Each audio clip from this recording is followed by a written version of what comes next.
Hi guys, how are you? Happy Monday. It's a Monday. You might not watch this on a Monday, but today is Monday.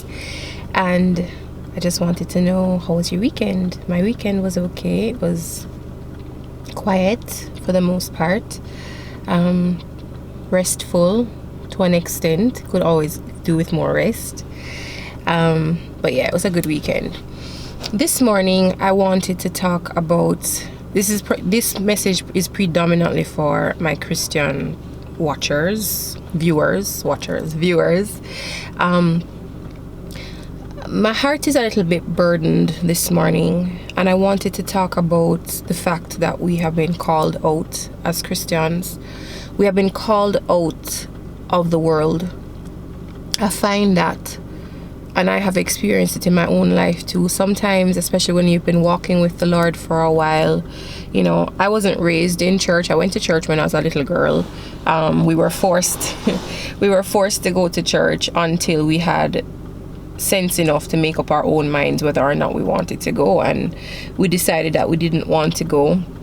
And so for years, we never went to church. Nobody in the house went to church. We might have gone to church maybe on Easter or for Christmas, and for maybe New Year's, but we stopped going to church on a regular basis for a number of years. And then my grandmother came to live with us, and she wanted to go to church. So by this time I was now a teenager, and when I got my license, she would want to go to church and I would go with her. I wasn't a Christian. Like I said, I became a Christian when I went to school in the States. So I would go to church with her on Sundays just to appease her because she wanted to go. And but my heart was far from the Lord. But anyway, I became a Christian when I went away to school in 2001. I became a Christian, and I've been living my life for the Lord for the past 18 years. It hasn't always been skittles and rainbows. It has had its ups and downs, as I have shared along this journey so far. And sometimes when we walk with the Lord for a while, we get to this place where we can get tired of the walk. Because the walk is it's not for the faint of heart.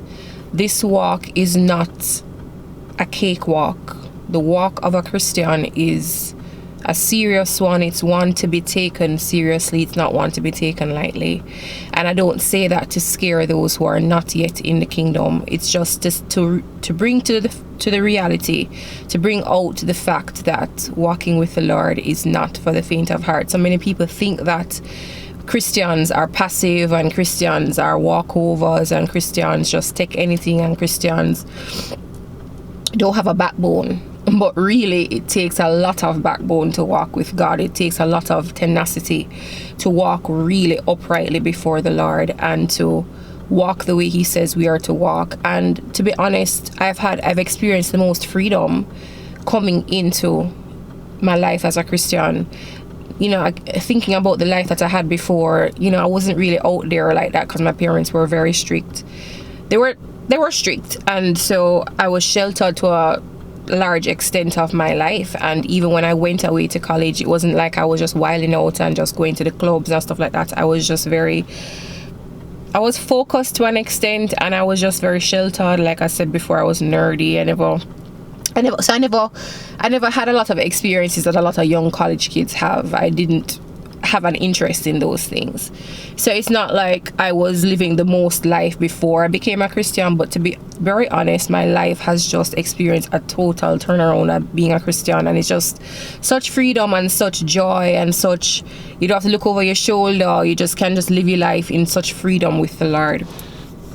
But sometimes, because there are limitations on what we can do as Christians, what is the right thing to do as Christians, there are limitations and there are rules, for lack of a better word, for walking the walk. Because there are certain things that we're called to holiness. We're called to living uprightly before the Lord. Be holy as He is holy. That's the calling that we have been entrusted with. And so because of that, there are certain things that we cannot do. And so you can get to the point where you're tired of conforming. And so you think, and the enemy will come to deceive you into believing that it's easier to live the life outside of Christendom. It's easier to just go back into the world and to do the most and to do what you want. And I just want to encourage someone today to remember My Christian brother and sister, remember that you have been called out, that you were bought with a price. The price was Jesus' sacrifice at Calvary. And so we're not called to do things the way the world does them. We're called to be an influence in the world. We're not called to be like the world. We're called to be different. And it's okay to be different. It's okay to not conform. We're not supposed to conform to the ways of the world. But we are supposed to be influences on this world to transform it. And how can we transform something that we are just like? Change comes when something different comes into the picture. And so I want to remind you today, remind us today, that we're not called to be like the world. We're not called to have certain conversations. We're not called to indulge in certain activities because we are different. And it's okay to be different. And I want you to be bold in your difference. Take your stand as a Christian. It's either you're in or you're out. There is no middle ground. There is no middle ground. It's either you're in this thing or you're not in this thing. So I want to really encourage you. Let your light shine before men, that they will see your good works and glorify your Father in heaven. And they can't see that light if you are indulging in darkness with them. So I'm calling you out again, out of the darkness, into the light. Let your light shine. Have a great day. Bye.